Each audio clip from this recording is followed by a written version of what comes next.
মাঝে মধ্যে এমন সময় আসে যখন শহরটা ভেপসে ওঠে, অক্সিজেনের অভাবে হাঁসফাঁস করে ওঠে প্রতিদিনের একই রুটিন। আশপাশ কাটিয়ে চোখ কান নাক বন্ধ করে সজোরে এই নাগপাশ কাটিয়ে তখন হাঁপ ছেড়ে বাঁচতে ইচ্ছে করে। এই পালিয়ে যাওয়ার ইচ্ছেটাকেই আমরা ভালোবেসে বলি বেড়াতে যাওয়া। আর এই পালিয়ে বেড়ানোর গন্তব্য যদি গোবর্ধনপুরের মতো কোনো অল্প চেনা জায়গা হয়, যেখানে গাড়ি নেই, শহরের হইচই নেই, বাতাসে ধোঁয়া নেই, পর্যটন বাজারের রেশারেশিও নেই, শুধু থাকা বলতে আছে 3 দিক খোলা একটা দ্বীপ, সাদা A4 পেজের মতো সরল মানুষজন, মাইলের পর মাইল সবুজে মোড়া রাস্তা, সন্ধ্যের পর ঝিঁঝির ডাক, তাহলে থেকে থেকেই ফিরে আসতে ইচ্ছে হয় এমন আরামের কাছে। আর সে কারণেই গত বছর সেপ্টেম্বরের পর আবারও এবছর মে মাসে আমরা গিয়েছিলাম গোবর্ধনপুর। তবে এবারে আমাদের জার্নির একটা চমক আছে। যারা এর আগে গোবর্ধনপুর এসেছেন, গোবর্ধনপুর আসার প্ল্যান করেছেন বা আমার আগের ভিডিও দেখেছেন, সকলেই জানেন যে ট্রেন, বাস এবং সবশেষে নৌকো ছাড়া গোবর্ধনপুর পৌঁছানো সম্ভব নয়। অনেকের জন্য সেটা কষ্টকর হতো। আর সেই কষ্ট লাঘবের জন্য এই ভিডিওয়ে সন্ধান দেব একটা নতুন রাস্তার, যেভাবে এলে আপনি কলকাতা থেকে সরাসরি গাড়ি নিয়ে গোবর্ধনপুর পৌঁছে যেতে পারবেন। ভিডিও দিতে বেশ দেরি হয়ে গেলেও জানিয়ে রাখি, আমরা যে সময় গিয়েছিলাম তখনও অবধি গোবর্ধনপুরে পৌঁছানো গাড়ির সংখ্যা কিন্তু 10ও পেরোয়নি। আর সেটা এক অদ্ভুত অভিজ্ঞতা। আমাদের সেই অভিজ্ঞতার কথাই আজ আপনাদের সাথে শেয়ার করব। তাহলে চলুন ভিডিওটা শুরু করা যাক। আমি দাঁড়িয়ে আছি পশ্চিমবঙ্গের শেষ বিচ গোবর্ধনপুর বিচে। জি প্লটের এই গোবর্ধনপুরেই আগের বছর আমরা বেড়াতে এসেছিলাম, আবারও ঘুরে এলাম এই গোবর্ধনপুরে। আর এখন গোবর্ধনপুরে বৃষ্টির মরশুম, চারিদিক একদম দারুণ সবুজ হয়ে রয়েছে। এই মাত্র আমরা বৃষ্টিতে ভিজতে ভিজতে হেঁটে এলাম। আপাতত আমি দাঁড়িয়ে রয়েছি বিচে, যাব চান করতে। আর আপনারা ভিডিওটা দেখতে থাকুন শুরু থেকে। চলুন।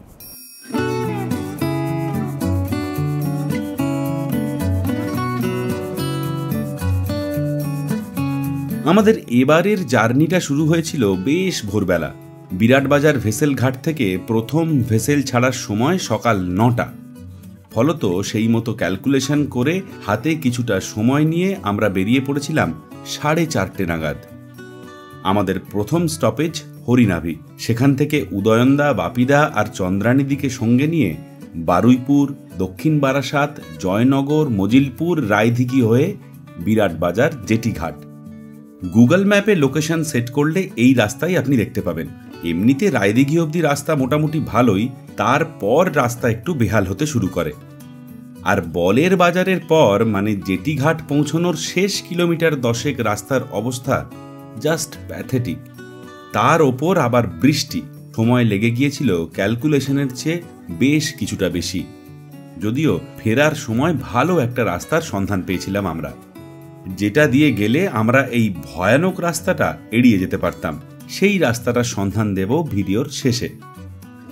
একটানা প্রায় 4.5 ঘন্টা ড্রাইভ করে একবার ভুল রাস্তায় চলে গিয়ে ফাইনালি যখন আমরা বিরাটবাজার ভেসেল ঘাটের কাছে এসে পৌঁছলাম, তখন 9:04। পরের ভেসেল 2.5 ঘন্টা পরে। লোকজনকে ঘাটের দিক থেকে ফিরে আসতে দেখে ভেবেছিলাম এই এত চেষ্টা, এত কসরত বোধহয় মাঠে মারা গেল। কিন্তু আসলে যা ঘটল তা এই রকম।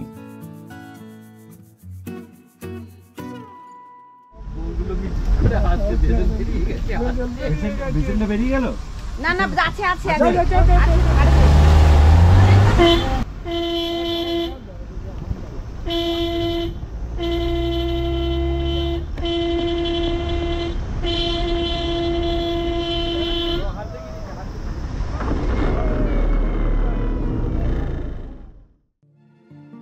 ভেসেলের কর্মীরা ফিলারগুলো পর্যন্ত সরিয়ে ফেলেছিলেন, মানে আর কয়েক সেকেন্ড দেরি হলেই নদীর এপার থেকে নিঃশ্বাস ছেড়ে ওপারে সর্বসুখ বলে বিশ্বাস করতে হতো পরের 2.5 ঘন্টা।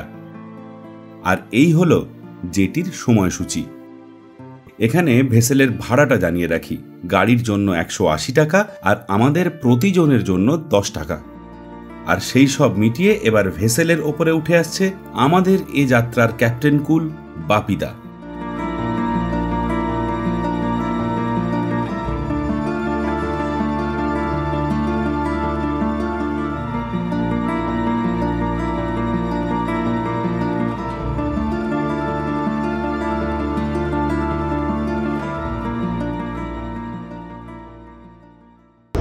ভয়ানক তাড়াতাড়ি এসে পৌঁছলাম। এই নদীটার নাম পাখিনালা। ভেসেলের নাম তো পাখিনালা।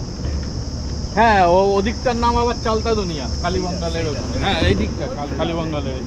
ভেসেলের নামও চালতা দুনিয়া।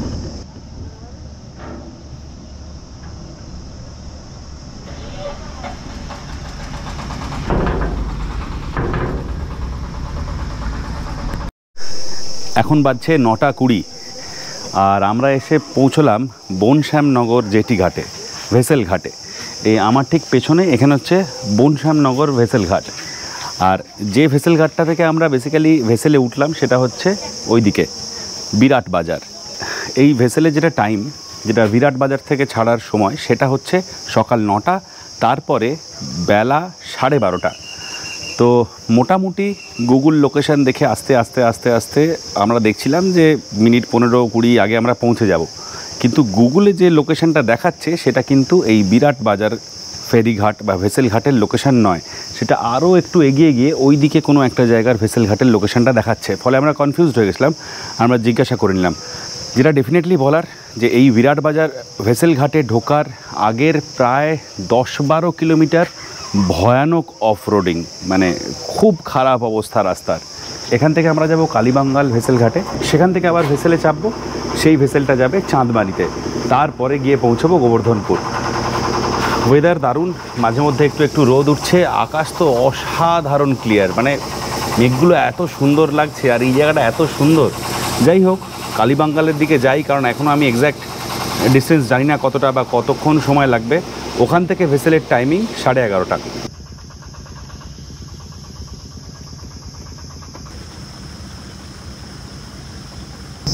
বনশ্যামনগর থেকে কালীবাঙ্গালের দূরত্ব বোধহয় ওই 10 কিলোমিটার মতো, তাই তো?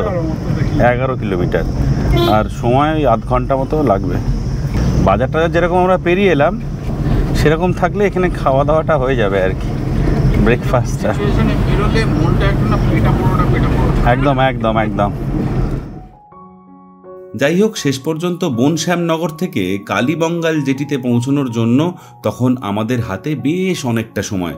ফলত মাঝে এক জায়গায় দাঁড়ালাম ব্রেকফাস্টের জন্য, আর সেখানেই পেয়ে গেলাম আস্ত 2 কিলোর একটা টাটকা ভেটকি।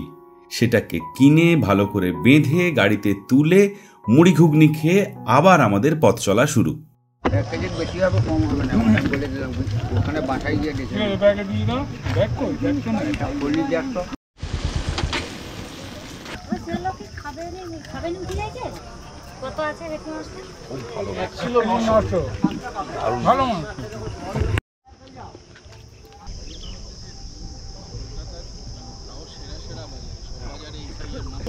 কাগজ, প্লাস্টিক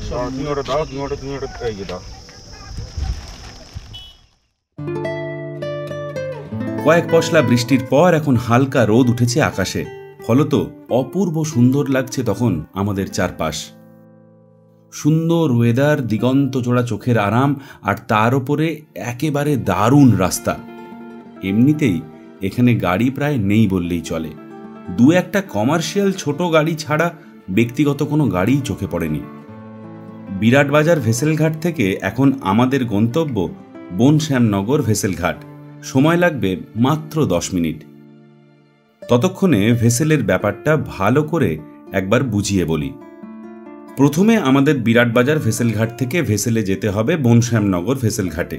তারপর সেখান থেকে প্রায় 12 কিলোমিটার গাড়ি চালিয়ে কালীবাঙ্গাল রোরো জেটি ঘাট, সেখান থেকে আবার ভেসেলে চেপে চাঁদমারি ঘাট, চাঁদমারি ঘাট থেকে 16 কিলোমিটার গাড়ি চালিয়ে গোবর্ধনপুর।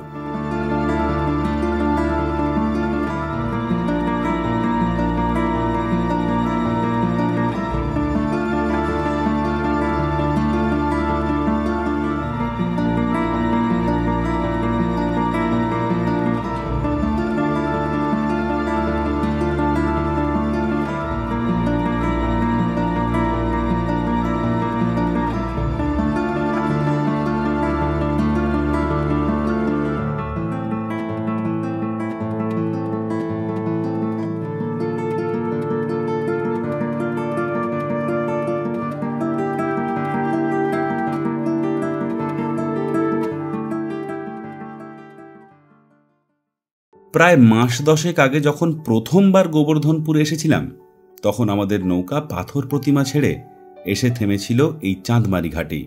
সেটা শুধু নৌকার ঘাট। তখনই লক্ষ্য করেছিলাম পাশেই তৈরি হচ্ছে জেটি ঘাট।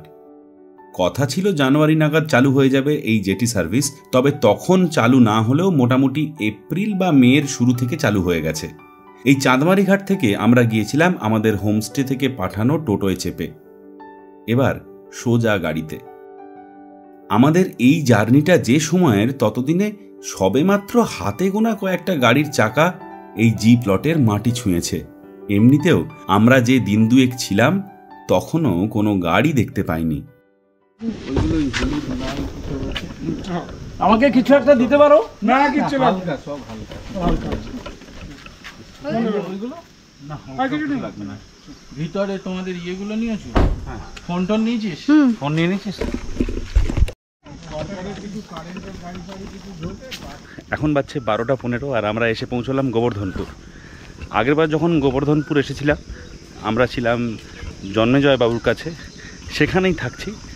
শুধু আমরা যে জায়গাটায় ছিলাম সেই জায়গাটা ছাড়াও ওনার আরও একটি জায়গা রয়েছে যেখানে এসে লোকজন থাকতে পারেন। সেই জায়গাটার সামনে আমরা গাড়িটা রাখলাম। রাস্তা ন্যারো, ছোট গাড়ি ঢুকে যাবে, বড় গাড়ি একটু পাকা হাত হলে সুবিধে হয় আর কি। আর এই যে সামনে আমাদের সেই থাকার জায়গা।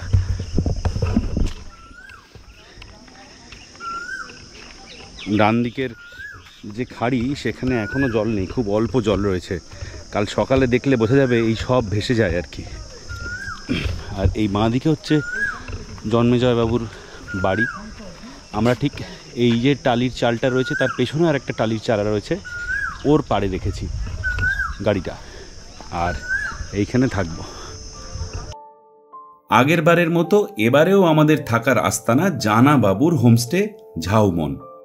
এই বাড়িটায় রয়েছে 2টো শোয়ার ঘর, একটা বসার ঘর কাম খাওয়ার জায়গা, আর 3টে বাথরুম। মোট বিছানা রয়েছে 3টে। আরামসে 6-7 জন থেকে যেতে পারে। তবে যদি কোনো গেস্ট থাকে সেটা সংখ্যায় 1-2 জনও যদি হয় তাহলে আর অন্য কাউকে ভাড়া দেয়া হয় না। যাই হোক, স্নান টান সেরে দুপুরের খাবার খাওয়ার পরে ছোট্ট করে রেস্ট নিয়ে আমরা বেরিয়ে পড়লাম পশ্চিমের সি বিচের দিকে। ঝাউমন হোমস্টে থেকে পশ্চিমের বিচ 1 কিলোমিটার মতো রাস্তা। ইট দিয়ে বাঁধানো রাস্তার দুপাশে প্রথমে বাবলা গাছের সারি আর তারপরেই বাদাবন। জোয়ারের সময় এই রাস্তার সমান্তরালে থাকা খাল জলে ভরে যায়, আর এই দিকটাতেই বোধহয় জেলেদের পাড়া। ঘরে ঘরে ছোট নৌকো আর জাল। আমরা যতক্ষণে গিয়ে পৌঁছলাম ততক্ষণে সূর্যাস্তের সময় প্রায় হয়ে এসেছে।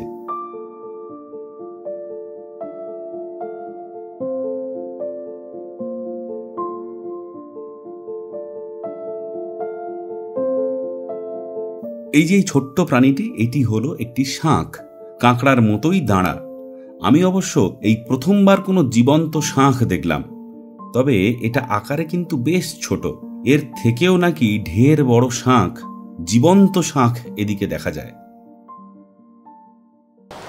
আমাদের একটা কপাল খারাপের বিষয় এতদিন ছিল, সেটা হচ্ছে আমরা যেখানেই যাই গিয়ে ভাবি যে সূর্যাস্ত দেখব, সেখানে গিয়ে সেটা হয় না।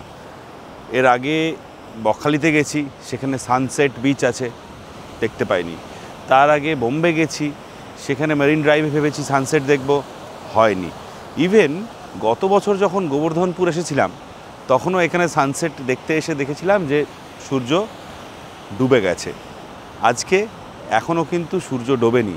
একটা সুন্দর ওয়েদার রয়েছে এখন, একটা ঝকঝকে আকাশ, মানে সেই ছবির মতো আকাশ আর কি।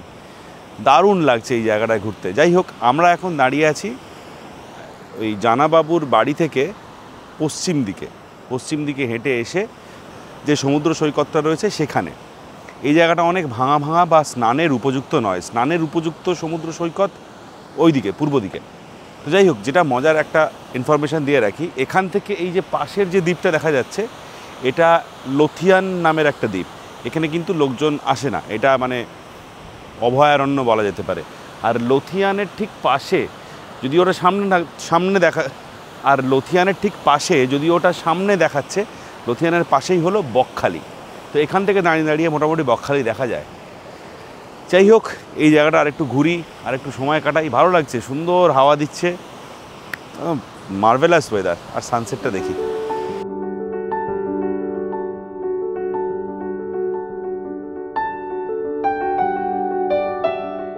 পশ্চিমের বিচে খানিকক্ষণ সময় কাটিয়ে আমরা এবার হাঁটা লাগালাম সমুদ্রের পাড় বরাবর দক্ষিণের বিচের দিকে।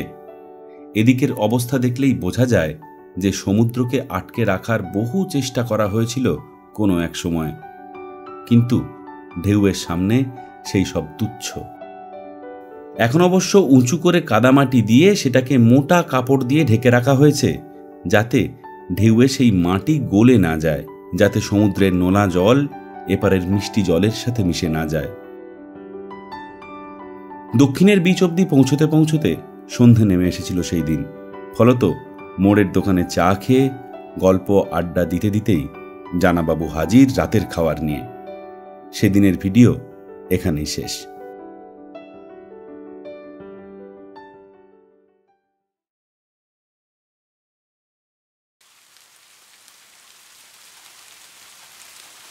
পরের দিন সকাল থেকেই বৃষ্টি শুরু। ওয়েদার ম্যাজম্যাজে হলেও শিরশিরে ঠান্ডায় বেশ আরামদায়ক। বৃষ্টি থেমে গেলে 9টা নাগাদ ব্রেকফাস্ট সেরে আমরা বেরিয়ে পড়লাম পূর্ব দিকের ঘাটে স্নান করার জন্য। তবে সোজা রাস্তায় গেলাম না। আজ প্রথমে গোবর্ধনপুরের চৌমাথা থেকে দক্ষিণের দিকে যাব, তারপর সমুদ্রের পাড় বরাবর পূর্বের বিচে। এখন বাজছে সকাল 10:30 আর আমরা বেরিয়ে পড়েছি আজকে চান করতে। এর আগে এসে পশ্চিম দিকের যে ঘাটটা সেখানে গেছি, পূর্ব দিকের ঘাটে যেখানে চান করার জায়গা সেখানে গেছি, কিন্তু এই দক্ষিণ দিকটা আসিনি। এই প্রথমবার দক্ষিণ দিকটা ঘুরতে এলাম। এদিকটা দারুণ। আচ্ছা, আর একটা কথা, আজকে কিন্তু রোদ নেই, সুন্দর হাওয়া দিচ্ছে। কালকে একটু গুমট গুমট ব্যাপার ছিল, আজকে ওই গুমট ব্যাপারটা কেটে গেছে, একটা সুন্দর হাওয়া দিচ্ছে। আমরা হেঁটে এত দূর অবধি এলাম। এখানটায় আমি জানি না চান করার বন্দোবস্ত আছে কিনা, তবে সামনে গেলে আছে এটুকু শিওর। কালকে আমরা এই রাস্তাটা দিয়ে ঘুরেছিলাম, আমার বাঁ দিকে যে রাস্তাটা রয়েছে। আর আজকে এখন যাচ্ছি হচ্ছে এই পুকুরের পাড় ধরে, কলা গাছের পাশ ধরে যাব। আমরা যাচ্ছি এখন পূর্ব দিকের ঘাটে। এদিকটা দৃশ্য তো অদ্ভুত। গত কয়েকদিনের বৃষ্টি আর তার সাথে সকালের জোয়ার, সব মিলিয়ে এই যে একটা বাড়ি সম্পূর্ণ জলে ঘেরা পড়েছে, এই দৃশ্য আমাদের অচেনা। অবশ্য কলকাতার লোকেরা মজা করে বলতেই পারেন বর্ষাকালে প্রায়ই তারা এরকম অবস্থা দেখেন। প্রকৃত অর্থেই প্রকৃতি এখানে ভয়ঙ্কর সুন্দর। একবার মনে হয় মানুষের বাসার দখল নিয়েছে নোনা জল, আবার পরক্ষণেই মনে হয় সমুদ্রের উঠোনে গিয়ে বসে আছে মানুষ নিজের ইচ্ছেতেই। যাই হোক, কখনো মেঠো আলপথ, কখনো পুকুরের পাড়, কিংবা কখনো ইটের বানানো রাস্তা ধরে আমরা হেঁটে চললাম পূবের সমুদ্র সৈকতের দিকে। এর মাঝে আবারও বৃষ্টি শুরু হয়ে গিয়েছিল বেশ জোরে। তখন ফোন ক্যামেরা এইসব ব্যাগে ঢুকিয়ে ফেলেছিলাম জাস্ট আরাম করে ভিজবো বলে। যতক্ষণে বৃষ্টি থামলো ততক্ষণে আমরা পৌঁছে গেছি গোবর্ধনপুরের বিখ্যাত এবং একমাত্র স্নানযোগ্য সমুদ্র সৈকতে। এখানেও এককালে সমুদ্র সৈকতকে বেঁধে ফেলার চেষ্টা করা হয়েছিল, যদিও সেটাও বেশি দিন টেকেনি। উল্টে চারিদিকে এখন ইটের ছড়াছড়ি। খুবই অল্প সময় পেয়েছিলাম সমুদ্রে কাটানোর, আর তারপরেই আবার ঝমঝমিয়ে বৃষ্টি। বৃষ্টি মাথায় নিয়ে আবারও হাঁটা শুরু।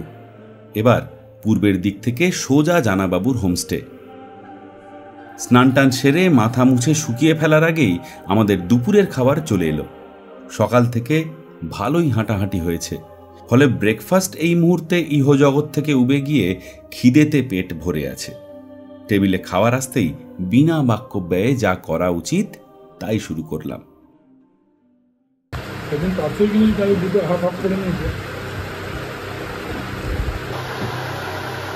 এটা কি মাছ বললেন? আর আজ দুপুরে জম্পেশ ঘুম, এছাড়া আর কোনো উপায় নেই। রামকৃষ্ণ মিশন, বিশালাক্ষী মন্দির, গোবর্ধনপুর সুন্দরবন প্রত্নসংগ্রহশালার মতো বেশ কিছু জায়গা গোবর্ধনপুরে ঘুরে দেখার মতো আছে বটে। তবু আমার যেটা ভালো লাগে সেটা হলো সন্ধেবেলা গ্রামের চায়ের দোকানে বসে লোকজনের সাথে চা খেতে খেতে গল্প করা। তখনকার দিনে ওই রকম কথা। আচ্ছা, ওইখান থেকে আস্তে আস্তে আর এই জায়গাটার জমি ওই গোবর্ধন আদকের নামে। এটা গোবর্ধন আদকের নাম, এই জন্য গোবর্ধনপুর নামটা। হ্যাঁ হ্যাঁ, সেই গোবর্ধন আদকের লোকজন কি এখনো কলকাতায় আছে? বারুইপুরে আছে, বারুইপুরে।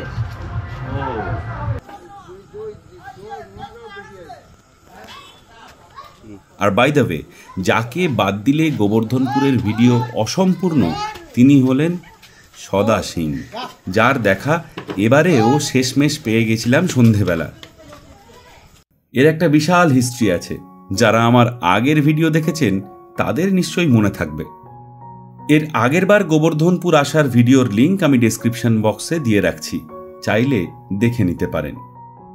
থাকা, খাওয়া ইত্যাদি নিয়ে অনেকের অনেক বক্তব্য থাকতে পারে, আমারও আছে, কিন্তু যে বিষয়টা এই সমস্ত অ্যামিনিটিজের ঘাটতিকে পুষিয়ে দেয় তা হলো এখানকার মানুষ।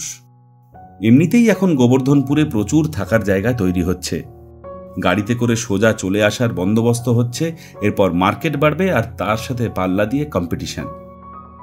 আগামী কয়েক বছরে এখানকার অনেক কিছুই বদলে যাবে, হয়তো মানুষও।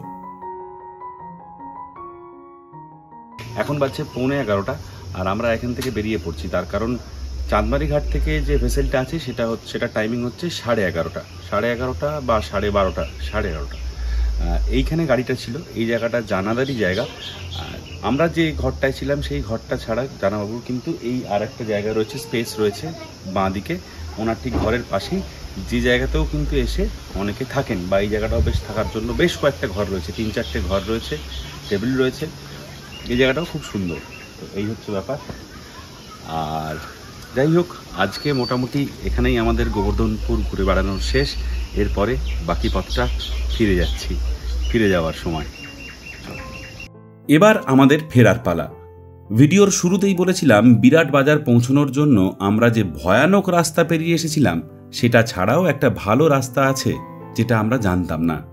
এবার সেই রাস্তার সন্ধান দেব। গোবর্ধনপুর থেকে প্রথমে গাড়িতে চাঁদমারি ঘাট, সেখান থেকে জেটিতে কালীবঙ্গাল, সেখান থেকে গাড়ি নিয়ে বনশ্যামনগর, আর তারপরে জেটি পার হয়ে বিরাট বাজার। সেখান থেকে এবার সোজা পথে না গিয়ে বাঁ দিকের পিচ রাস্তা ধরে লক্ষ্মীপুর হয়ে কুমারপুর বাজারের ব্রিজ ধরে বলের বাজার। তারপরের রাস্তাটুকু একই। এই রাস্তাটার বেশ কিছুটা অত্যন্ত সরু হলেও ভয়ানক খোঁড়াখুঁড়ি কিছু নেই, কিছুটা সিমেন্টের আর বাকি রাস্তাটা পিচের।